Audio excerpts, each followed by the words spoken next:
दोस्तों, उत्तर प्रदेश के एक जिले में एक चौधरी साहब रहा करते थे। उनके 4 भट्ठे थे। चारों भट्टों में करीब 200 से ज़्यादा मजदूर थे। लेकिन उस भट्ठे में एक नई नई लड़की काम करने के लिए आई जो 12वीं पास थी। वो इतना ज़्यादा खूबसूरत थी कि उन 200 मजदूरों के बीच में अगर खड़ी हो जाती तो उसका चेहरा चमकता रहता था। दोस्तों, उस लड़की का नाम रेखा होता है और वो ईंट भट्ठे पर ईंट पाथने का काम करती है। चौधरी साहब का लड़का कहीं से घूमते घूमते आता है और उसकी नज़र रेखा पर पड़ जाती है। अब वो लड़का उस लड़की का दीवाना हो जाता है।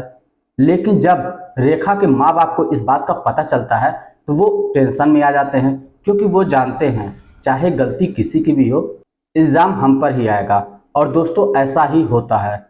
दोस्तों, ये बहुत ही रोचक कहानी है। आइए जानते हैं पूरी कहानी को इस वीडियो में। लेकिन उससे पहले एक छोटी सी रिक्वेस्ट, चैनल को सब्सक्राइब नहीं किए हैं तो सब्सक्राइब ज़रूर कर लीजिए, जिससे हमारा हौसला बढ़ता रहे। दोस्तों, जो चौधरी साहब होते हैं उनका नाम अशोक होता है। उनके 4 भट्टे के अलावा उनके और भी करीब 200 बीघा ज़मीन होती है और उनका जो है रुतबा भी बहुत ज़्यादा होता है। नामी व्यक्ति थे, इज्जतदार आदमी थे। उनके घर में 4 लोग होते हैं। पति पत्नी को छोड़कर एक लड़का होता है और एक लड़की होती है। लड़की एमबीबीएस की पढ़ाई कर रही थी और लड़का बीटेक की पढ़ाई कर रहा था। लड़का बीटेक की पढ़ाई करके एक प्राइवेट कंपनी में जॉब करने लगता है।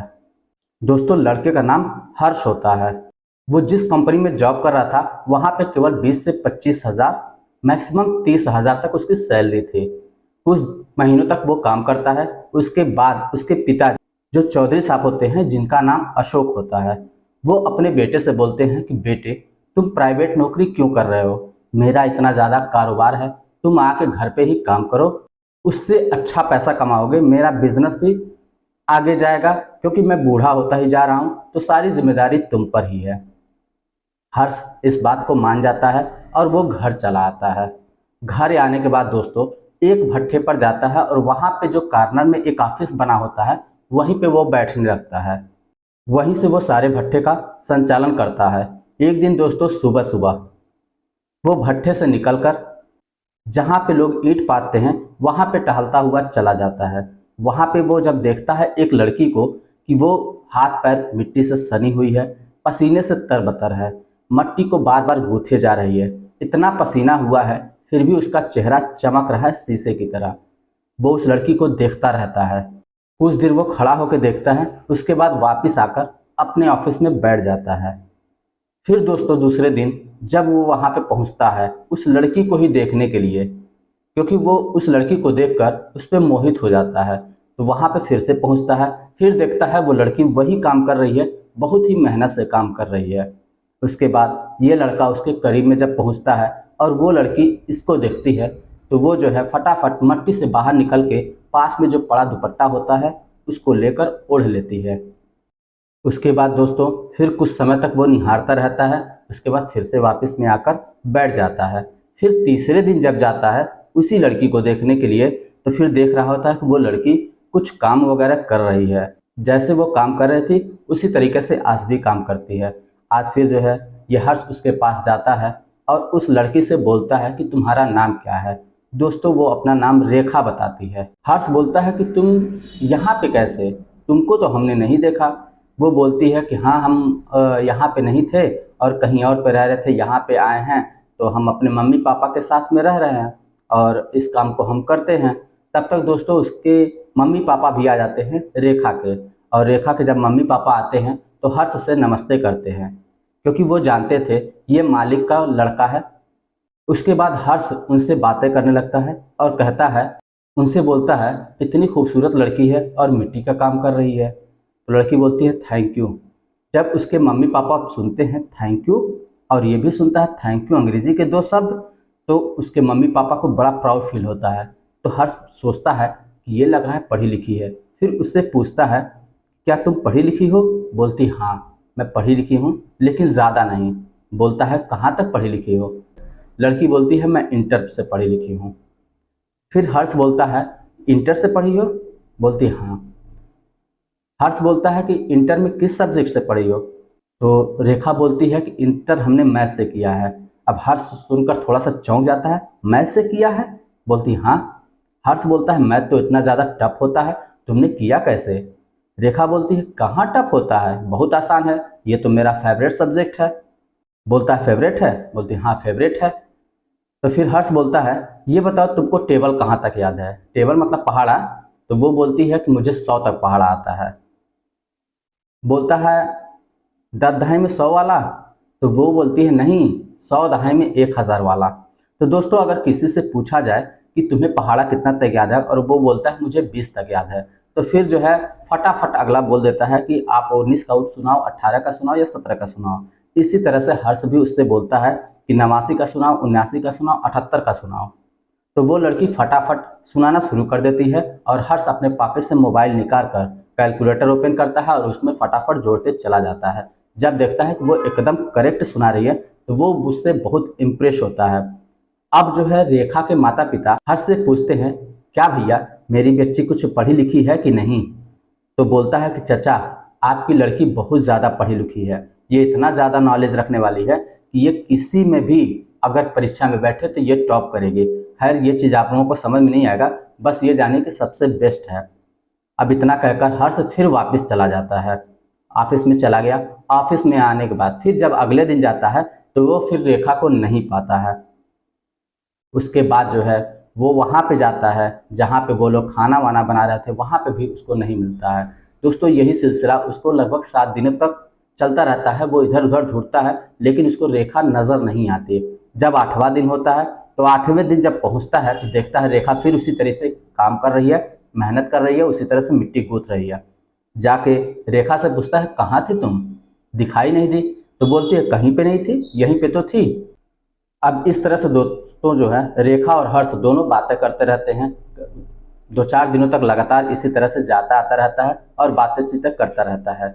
उसके बाद फिर एक दिन अचानक हर्ष जो है अपनी सिस्टर से मिलने के लिए लखनऊ चला जाता है और 2 दिनों तक वो नहीं आता। जब 2 दिनों तक नहीं आता है तो उसके बाद रेखा को बड़ा टेंशन होती है। तीसरे दिन जब वापस आता है, रेखा के पास पहुंचता है तो रेखा पूछती है कहाँ गए थे? तो वो बोलता है मैं क्यों बताऊं कहाँ गया था? तो बोलती है क्या बताना ज़रूरी नहीं समझे? बोला क्यों बताऊं? रेखा बोलती है इसलिए कि कोई तुम्हारा इंतज़ार कर रहा था। बोलता है मेरा कौन इंतज़ार कर रहा था? तो बोली कि अरे कोई है जो तुम्हारे वहाँ भट्टे पे ही काम कर तुम्हारा इंतज़ार कर रहा था। तो वो सोचता है कौन? तो वो समझ जाता है कि यही। तो पूछता है कि जब तुम गई थी तो मुझे बता के नहीं गई थी, तो मैं तुम्हें क्यों बता के जाऊँ? तो वो बोलती है देखो मैंने उस दिन झूठ बोला था, अब दूसरे भट्टे पे कुछ ज़्यादा इमरजेंसी काम था इसलिए हम वहाँ पे चले गए थे। अब दोस्तों इन दोनों के बीच में बातें होने लगती है। उसके बाद फिर जो है रेखा जब क्लोज थोड़ी सी होती है क्योंकि उसके दिल में भी प्यार पनप चुका था, तो वो पूछती है तुम्हारी गर्लफ्रेंड वगैरह है? बोलता है कोई नहीं है। फिर पूछती है क्या तुम्हारी शादी हो गई है? तो हर्ष बोलता है हाँ मेरी शादी हो गई है। अब जो है रेखा थोड़ी सी उदास हो जाती है और बैठ जाती है, सिर झुका लेती है। उसके बाद जब बैठा हुआ रेखा को देखता है तो हर्ष उसके करीब में जाता है और पूछता है अरे बाबा क्या हुआ? तो बोलती है कुछ नहीं। तो हर्ष बोलता है अरे यार मैं मजाक कर रहा था, मेरी कोई शादी नहीं हुई है। रेखा बोलती है खैर छोड़ो, ये मजाक नहीं हकीकत है, तुम्हारी शादी हो चुकी है, तुम झूठ बोल रहे हो।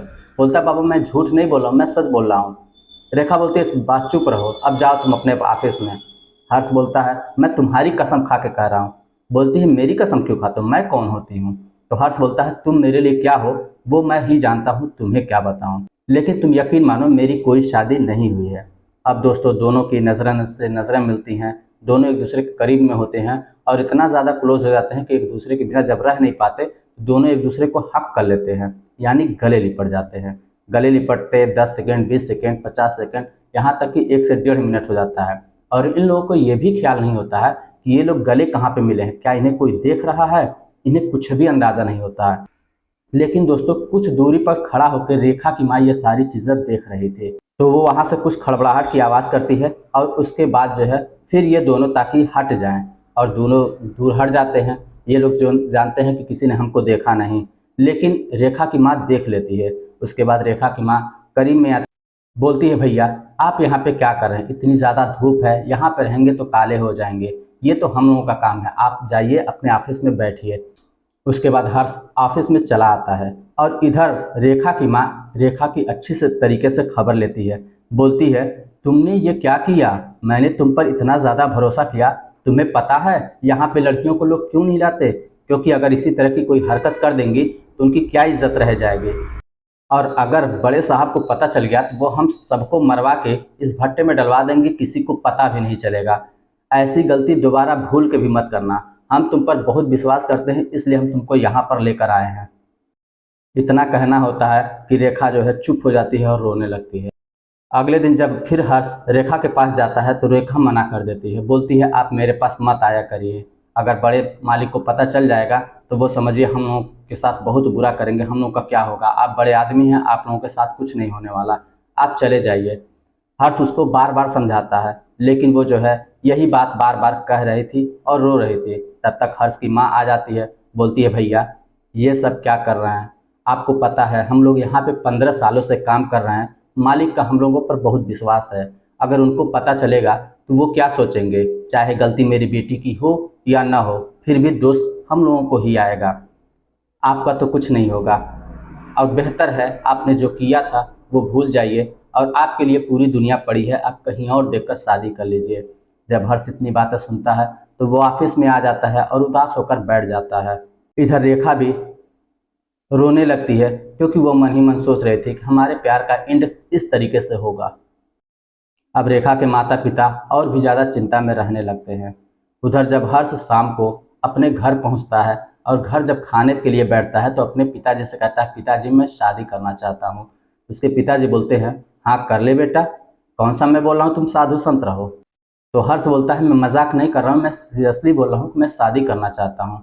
उसके पिताजी बोलते हैं मैं भी मजाक नहीं कर रहा हूँ, मैं भी बोल रहा हूँ कि शादी कर ले, और मैंने तुमको पहले भी बोल रखा है कि तुमने कहीं पे लड़की वगैरह देखी हो तो बता दे मुझे, लड़की अच्छी होगी मैं देख सुन लूँगा, सही होगा तो इसी से तुम्हारा शादी कर दूंगा।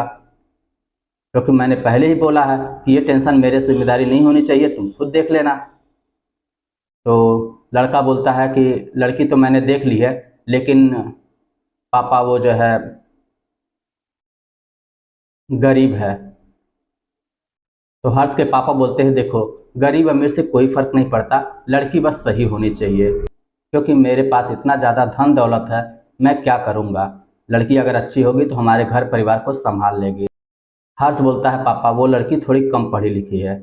अब तो थोड़े से वो जो है और कड़क हो जाते हैं, बोलते हैं देखो अनपढ़ तो बिल्कुल भी नहीं चलेगी। हर्ष बोलता नहीं पापा अनपढ़ नहीं है, पढ़ी लिखी है मगर कम पढ़ी लिखी है, लेकिन हाँ जितना पढ़ी है उससे ज़्यादा उसके पास नॉलेज है। अब पूछते हैं कि ये बताओ आखिर वो लड़की कहाँ पे रहती है। तो हर्ष बोलता है पापा वो लड़की हमारे ही भट्टे पे काम करती है और बहुत ही जो है गरीब भी है, पढ़ी लिखी है। अब तो और जो है खड़े हो जाते हैं। हर्ष की माँ भी सुनती हैं तो वो जो है और भी भड़कने लगती हैं कि तुमको इसीलिए हमने पढ़ाया लिखाया, तुमको इसीलिए इंजीनियर बनाया हमने कि ताकि तुम जो है भट्टे पे जाके काम करो। और वो अपने पति को बोलती हैं कि मैं आपसे पहले ही बोल रहे थे कि लड़के को भट्टे पर मत काम करने के लिए, वहाँ पे कुछ जादू टोना वगैरह करती हैं, कुछ करा के खिला उला दिया होगा और इसकी मत ही मारी गई है। अब बताइए ये मालिक का लड़का हो गया, एक नौकरानी की लड़की से प्यार करेगा और शादी करेगा, क्या इज्जत रह जाएगी। तो हर्ष के पिता बोलते हैं अरे तुम शांत भी रहोगी, मुझे कुछ सोचने दोगी। फिर पूछते हैं ये बताओ उस लड़की का नाम क्या है। तो हर्ष बोलता है उस लड़की का नाम पापा रेखा है। तो कहते हैं क्या वो सुग्रीव की बेटी। बोलते हैं हाँ पापा मुझे तो नहीं पता उसके पिता का क्या नाम है, लेकिन आप कह रहे हैं तो वही होगी। अब फटाफट जो है हर्ष के पापा अपने मैनेजर को फ़ोन लगाते हैं, जो भट्टे का मैनेजर होता है उसके पास फ़ोन लगाते हैं और बोलते हैं सुग्रीव उसकी पत्नी और उसकी बेटी को लेकर तुरंत मेरे घर पर पहुंचो। मैनेजर वहां पे पहुंचता है, ये लोग खाना वगैरह खा रहे होते हैं। जाके बोलता है सुग्रीव से सुग्रीव चलो तुमको बड़े साहब ने बुलाया है। अब इतनी बात सब सुनते हैं तो वो लोग समझ जाते हैं कि क्यों बुलाया है। रेखा की माँ मैनेजर के पैरों पे गिर जाती है और बोलती भैया मुझे बचा लीजिए, हम लोगों की कोई गलती नहीं है। मैनेजर बोलता अरे तुम लोग किया क्या है, तुम लोग क्या कोई गलती की होगा। तो हर्ष की माँ बोलती है नहीं हम लोगों ने कुछ भी गलती नहीं की है, और सारी बात वो बता देती है और बोलती है कि भैया वही आते जाते थे और मैं बार बार मना करती लेकिन तब भी नहीं मानते थे, पता नहीं किसने जाकर वहाँ पे बता दिया, लेकिन जो कुछ भी हो आप हमें बचा लीजिए, हमें ना हो तो यहाँ से भगा दीजिए। मैनेजर बोलता है अरे तुमसे ज़्यादा तो मुझे खतरा है, क्योंकि मालिक ने मुझे जिम्मेदारी दिया था कि मैं उनके लड़कियों को कुछ काम उन सिखाऊं और मेरे नाक के नीचे इतना सब कुछ हो गया, मुझे पता ही नहीं है। अब तो मुझे भी बहुत कुछ सुनना पड़ेगा। फिर भी जो है रेखा की माँ डरी डरी से रहती, बोलती है भैया किसी तरह से मुझे बचा लीजिए। मैनेजर बोलता है कि चलो तो मैं भी साथ में रहूँगा। अरे मार के खा थोड़ी लेंगे, तुमको बोलेंगे हमको भी बोलेंगे, चलो सुन तो लेते हैं पहले। पहले जाने के लिए तो वो लोग तैयार नहीं होते हैं, लेकिन जब मैनेजर बहुत फोर्स करता है तो वो सभी लोग साथ में जाते हैं और 10 से 11 बजे रात हो जाती है। मालिक के घर पे पहुंचते हैं। वहाँ पे जब पहुंचते हैं तो रेखा की माँ मालिक के पैरों पकड़कर रोने लगती है और बोलती है, मालिक हम लोगों को माफ़ कर दीजिए, हम लोगों से कोई गलती नहीं हुई है, गलती बस इन्हीं साहब की। मालिक बोलता है, सुग्रीव पहले अपने जो है पत्नी को हटाओ यार, तुम लोग शांत रहो। फिर जो है हर्ष के पिता उस लड़की को पास में बुलाते हैं और बोलते हैं, ये बताओ तुम दोनों का कारनामा है, ये बताओ गलती किसकी है, सज़ा किसको दी जाए।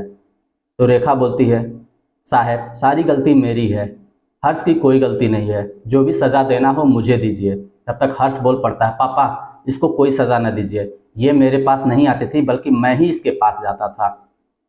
अशोक देखते हैं कि लड़की बहुत खूबसूरत है और जो है वो इतना ज़्यादा चाहत रखती है। फिर हर्ष की माँ से पूछते हैं कि बताओ ये लड़की तुमको कैसी लगी। तो हर्ष की माँ बोलती है, लड़की तो बहुत अच्छी है। तो हर्ष के पापा बोलते हैं, बस फाइनल, अब ये जो है हमारे घर की ही बहू बनेगी। रेखा के पिता बोलते हैं, मालिक आप ये क्या कह रहे हैं, हम गरीब हैं और आप कहाँ। तो हर्ष के पापा बोलते हैं, अरे यार चुप रहो भाई, अब तुम हमारे समधी हो गए हो, अब तो ये सब बातें छोड़ो। उसके बाद दोस्तों हर्ष और रेखा की शादी हो जाती है। उसके बाद दोस्तों रेखा आगे की पढ़ाई करने लगती है। तो आपको कहानी कैसी लगी हमें कमेंट बॉक्स में लिखकर ज़रूर बताइए। चलिए फिर मिलते हैं नेक्स्ट वीडियो में, तब तक के लिए जय हिंद।